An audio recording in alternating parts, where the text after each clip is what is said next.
एक बार फिर से आप सभी का स्वागत है। मैं हूं आपके साथ पराग गुप्ता। 7वें चरण के तहत 54 सीटों पर लगातार सुबह 7 बजे से वोटिंग चल रही है और पल पल की जानकारी इंडिया न्यूज आपको दे रहा है सबसे बड़ी कवरेज में। इस वक्त सीधा आपको ब्रेकिंग सेंटर लेकर चलते हैं, जहां पर मेरे सहयोगी दीपशिखा मौजूद है। उनके पास बड़ी जानकारी है। Deepshikha, over to you.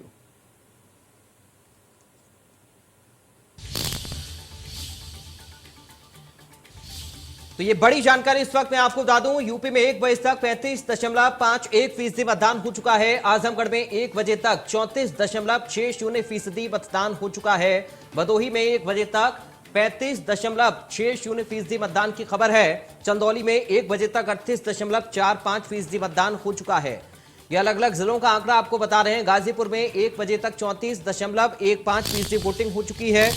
ये ताजा आंकड़ा इस वक्त हम आपको बता रहे हैं अलग अलग जिलों का। जौनपुर की बात करें तो यहां पर 1 बजे तक का जो आंकड़ा है वो 35.80% का है।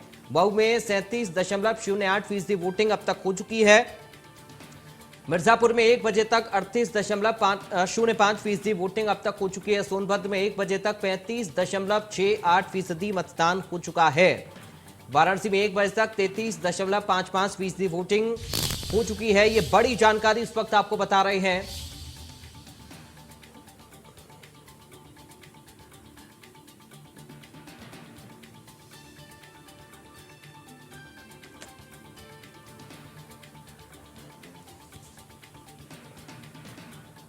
और हमारे साथ 3 संवाददाता इस वक्त ग्राउंड पर मौजूद हैं। आप तक पल पल की जानकारी पहुंचाने के लिए, ताजा अपडेट पहुंचाने के लिए सबसे पहले हम राघवेंद्र का रुख करेंगे। राघवेंद्र, आपके पास क्या कुछ जानकारी अभी ताजा वोटिंग परसेंटेज क्या कुछ कह रहा है?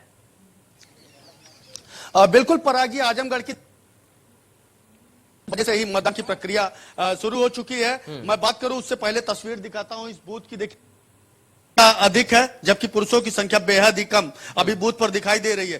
तेज धूप है, मुमकिन है कि धूप जैसे ही कम होती भीड़ कुछ न कुछ बूथों पर बढ़ेगी। लगातार लोग वोट डालकर यहां पर पहुंच भी रहे हैं। धीरे हम आपसे भी बात करेंगे। और मैं अपडेट कर दूं कि दोपहर 1 बजे तक करीब 34% मतदान हो चुका है आजमगढ़ में। आप यहां के रहने वाले हैं, मैं आपसे ये नहीं पूछूंगा कि आप वोट किसे देंगे, लेकिन असल वह मुद्दे क्या हैं जिन मुद्दों पर आप वोट करना चाहते हैं? देखिए, मुद्दा तो ये है कि विकास का मुद्दा है और मेन चीज विकास है। विकास होना ही चाहिए। विकास के साथ साथ यहाँ पर और कौन से काम हुए हैं। और इस गवर्नमेंट में मेरे समझ से तो बहुत ही काम गरीबों के लिए, अमीरों के लिए, सबके लिए काम हुआ है। क्योंकि उनके तरफ से गरीबों के लिए शौचालय और गरीबों के लिए आवास और जो सुकन्या समृद्धि योजना में, इसके बाद जो है किसान समृद्धि योजना में, और इस तरह से तमाम ऐसे काम हुए हैं जो कि बीजेपी सरकार ने किया है। आप स्थानीय प्रधान हैं यहाँ के, आप बताइए कुछ मुद्दे तो स्थानीय होते हैं और कुछ पूरे उत्तर प्रदेश लेवल पर होते हैं, देश लेवल की अगर मैं बात करूं तो लगातार लोग यहां से सालों से पलायन कर रहे हैं। कोई दिल्ली, गुजरात, सूरत, मुंबई जा रहा है, तो कोई विदेशों में। एक बड़ी चुनौती तब होती है, चाहे वह कोरोना काल में लोगों को घर वापस आना हो या यूक्रेन में हमला हुआ तब घर आना हो, लोगों को साधन नहीं मिलते हैं। ये तमाम सारे मुद्दे हैं। इस बार अगर चुनाव के मुद्दे की बात की जाए तो प्रमुख क्या है? जैसे देखिए, जाते हैं अपना खाते पीते रहते हैं। जैसे यूक्रेन में हुआ तो लड़ाई हो गई है, तो वहां से कुछ लोग उनको बुला रहे हैं। वोट डाला आपने? अभी नहीं डाला, डालने जा रहे हैं। जाना है। आपने ज्यादा वोट डाला क्या? अंदर हैं? अभी नहीं डाला। अभी नहीं डाला? नहीं। क्या होगा प्रमुख मुद्दा, क्या होगा? मुद्दा क्या, सरकार बढ़िया बने चाहिए, कोई सरकार हो, सरकार बढ़िया बने, अच्छा कार्य करे। पराग जी, यह एक ऐसा जनपद है जहां पर लोग बाढ़ से भी परेशान रहते हैं और सूखा से भी परेशान रहते हैं। तो कुल मिलाकर अभी तमाम सारी ऐसी योजनाएं हैं जिनके बारे में हर एक व्यक्ति यहां चाहता है कि उसका गांव खुशहाल हो, सुरक्षित हो और वो समृद्ध हो। आप ठीक है राघवेंद्र आपके पास लौटूंगा। इस वक्त हम वाराणसी का यानी कि काशी का रुख करते हैं। पंकज चतुर्वेदी हमारे साथ जुड़ गए हैं। पंकज, क्या जानकारी आपके पास, ताजा अपडेट और आंकड़ा वोटिंग परसेंटेज का क्या कुछ कह रहा है काशी का?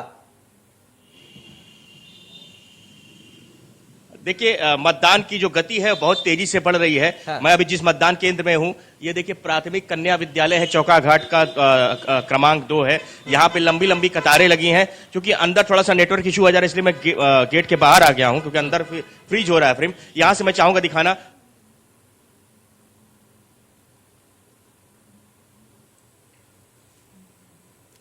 चलिए, नेटवर्क का थोड़ा सा इशू आ रहा है। पंकज आपके साथ 8.9 जी, प्रतिशत बताइए रहा। बताइए। बोलिए बोलिए बोलिए। जी, जिस तरीके से मैं बता रहा हूं आपको कि जिस तरीके से 2 घंटे सुबह के थे, लगभग 9% मतदान हुआ। उसके बाद फिर थोड़ी सी गति बढ़ी, 21% के आसपास मतदान गया। अभी अगर 1 बजे की बात करें तो 30% से ज्यादा मतदान हो चुका है। और जो मतदान करने के लिए जो भीड़ है वो अब तेजी इसमें आई है, क्योंकि लंबी लंबी कतारें भी दिख रही हैं। अब इसके पहले मैंने बनारस के तमाम जो है बूथों से आपको दिखाया, तमाम मतदान केंद्रों से दिखाया, नगर निगम के केंद्र से दिखाया, राजकीय बालिका इंटर कॉलेज से दिखाया, फिर उत्तर रेलवे इंटर कॉलेज से दिखाया। अभी मैं इस मतदान केंद्र में आया हूं। हालांकि अभी शहर उत्तरी का विधानसभा क्षेत्र का मतदान केंद्र है, तो यहाँ पे लंबी लंबी कतारें लगी हैं। जो है मुस्लिम वर्ग से लेके बाकी और वर्ग के लोग भी लंबी लंबी कतारों में लगे हैं और मतदान की प्रतीक्षा में कि उनका कब क्रम आए और कब मतदान करें। तो आप समझ सकते हैं कि मतदान जो करने लोग अब काफी संख्या में निकल रहे हैं। वो गति बढ़ी है मतदान करने की। और 3 बजे के बाद जो लेटेस्ट आएगी रिपोर्ट, तब वो आकलन लगा पाएंगे कि कितना प्रतिशत मतदान बढ़ा है अभी। जी पंकज, पिंडरा का अपडेट क्या है? अवधेश सिंह और अजय राय के बीच क्या टक्कर है? क्या कुछ माहौल है पिंडरा में? देखिए, पिंडरा में लड़ाई बहुत तगड़ी है। पिंडरा में पहले से बोला हूं कि अजय राय बहुत अच्छी लड़ाई लड़ रहे हैं। और देखिए, मुख्य लड़ाई वहां भारतीय जनता पार्टी और कांग्रेस के बीच में है। हालांकि बसपा ने भी वहां पे अपनी मजबूती बनाई हुई है। अब देखना दिलचस्प देखिए ये होगा, कहीं ऐसा ना हो कि कांग्रेस और भाजपा की लड़ाई में बसपा वहां पे बाजी मार ले जाए। तो पिंडरा में स्थिति जो है बहुत ही मतलब वहां पे संघर्ष देखा जा सकता है। मुख्य लड़ाई हमेशा से मैं कह रहा हूं वहां पे अजय राय की और भारतीय जनता पार्टी के डॉक्टर अवधेश सिंह की है। जी ठीक है, आप बने रहिए पंकज। पंकज, आपके पास मैं लौटूंगा। जौनपुर का हम रुख करेंगे। इस वक्त राजन मिश्रा हमारे साथ हैं। राजन, क्या जानकारी है आपके पास? अपडेट क्या है? वोटिंग परसेंटेज कितना हो गया अभी तक?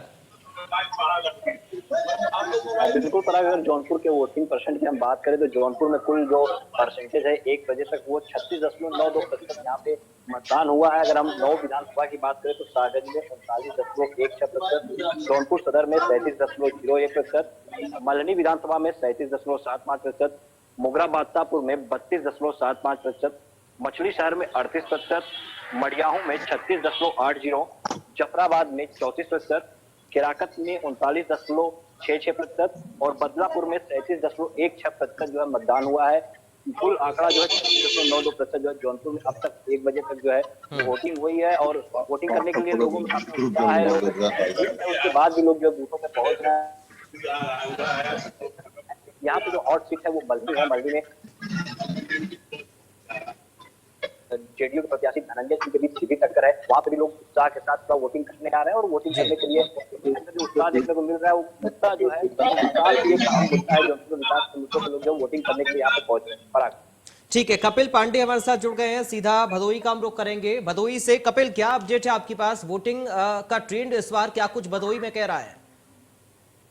इस समय यहाँ पे हमारे भदोही जनपद में 3 विधानसभा क्षेत्रों में जहां 2 विधानसभा भदोही और औराई विधानसभा क्षेत्रों में सपा और भाजपा की सीधी टक्कर देखी जा सकती है। वहीं ज्ञानपुर विधानसभा में त्रिकोणीय लड़ाई होने के आसार है। तो भाजपा निषाद पार्टी गठबंधन से बिल्कुल डूबे हैं। वहीं सपा से पूर्व मंत्री रामकिशोर बिंद है तथा प्रगतिशील मानव समाज पार्टी से बाहुबली विधायक विजय मिश्रा जो इस समय आगरा जेल में बंद है, वो भी कांटे की टक्कर सभी में चल रहा है। और इस समय चिलचिलाती हुई धूप में भी हमारे भदोही जनपद में इसमें 42% मतदान हो चुका है। ठीक है राघवेंद्र, आपके पास कुछ लोग मुझे नजर आ रहे हैं, क्या आप बातचीत कर पाएंगे? बिल्कुल बिल्कुल पराग जी, मैं अभी बात कर रहा हूं। आप दादा, आपसे हम पूछेंगे कि इस बार चुनावी समीकरण की बात की जाए तो कैसा माहौल दिख रहा है? माहौल बढ़िया है, शासन जैसे चल रहा है ठीक है। कुछ बदलाव की भी आशंका है? बदलाव तो अभी नहीं दिखाई दे रहा है। हॉट सीट कौन सी है? एक तो आप कप्तानगंज में चूंकि डॉक्टर नफीस चुनाव लड़ रहे हैं, सत्येंद्र राय उनके खिलाफ बीजेपी से हैं। अगर हम अतरौलिया की पास की विधानसभा की बात करते हैं तो वहां भी संग्राम यादव जो पंचायती राज मंत्री के बेटे हैं, संग्राम यादव, उनके सामने जो है प्रशांत चुनाव लड़ रहे हैं। अगर हार्ड सीट की बात की जाए तो क्या लगता है, आपने बड़ा उतार चढ़ाव देखा होगा अपने जीवन में। यहाँ आजमगढ़ में तो स्थिति यह है कि यहाँ सपा और भाजपा यही लड़ रही है 200 सीट पर। सपा और भाजपा लड़ रही सपा और भाजपा। आपको क्या लगता है इस बार चुनाव जो है किसकी सरकार आने वाली है, किस तरफ? भाई मेरे समझ से तो सरकार जो है बीजेपी की ही आएगी, क्योंकि उन्होंने विकास किया है, विकास के हर मुद्दे पर खरे उतरे हैं।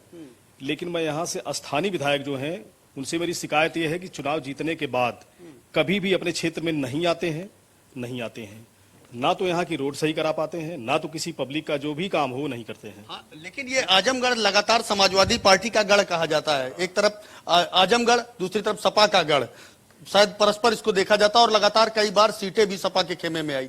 लेकिन क्या इस बार आपको लगता है कि बदलाव भी मुमकिन है? अब की बार 100% बदलाव मुमकिन है, लेकिन यहाँ पर यह होता है कि आदमी विकास ना दे करके जातिगत क्षेत्र में चला जाता है। सबसे बड़ी दुर्भाग्य की बात यह होती है कि आदमी को विकास देखना चाहिए, लेकिन वो चीज नहीं देखा जाता। यहाँ पर क्या है कि आदमी बस जात के आधार पर वोट करता है, इसीलिए पीछे 5 साल तक वो पश्चाताप करता है। आपसे बात मेरी कट गई थी, प्रमुख मुद्दा क्या है? वोट आप करने आए, मुख्य मुद्दा क्या है?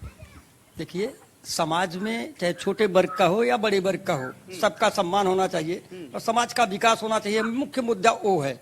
और किसी भी राजनीति का जातिकरण करना, ये तो मुद्दे से हट की बात है। आपको लगता है कि आजमगढ़ विकास की राह पर बढ़ चुका है? लगता तो ऐसा ही है। प्रेजेंट टाइम में हमारे ही जमाने में कहीं रोड नहीं था, कुछ नहीं था, अभी तो बहुत कुछ विकास हुआ है। अब आगे भी यही उम्मीद की है जो जिसकी भी सरकार बने हमारे गांव में या समाज का विकास करे। आखिरी सवाल, क्या भगवा और ज्यादा गाढ़ा हो जाएगा इस बार? निश्चित होगा, निश्चित होगा। भगवा गाढ़ा होगा, राष्ट्र प्रेम सबका बढ़ा है, एक दूसरे का स्नेह बढ़ा है और निश्चित ठीक है राघवेंद्र, आप बने रहिए। बड़ी दिलचस्प बातें लोगों की हैं, आप बने रहिए, आपके पास में लौटूंगा। इस वक्त हम ब्रेकिंग सेंटर चलते हैं जहां पर दीपिका हमारे साथ मौजूद